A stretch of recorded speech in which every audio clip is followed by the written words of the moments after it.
Marathi news मध्ये आपले सर्वांचे स्वागत आहे। नांदेड शहरात वट पौर्णिमा साजरी करण्यात आली।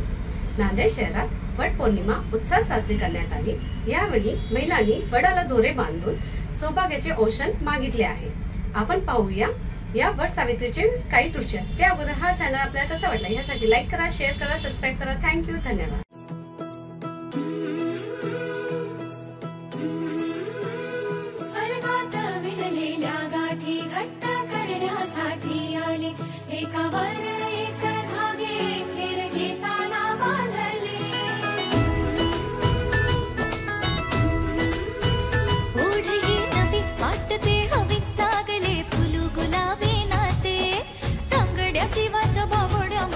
खूण अनोखी पटते, सात जन्माचा संसार जसा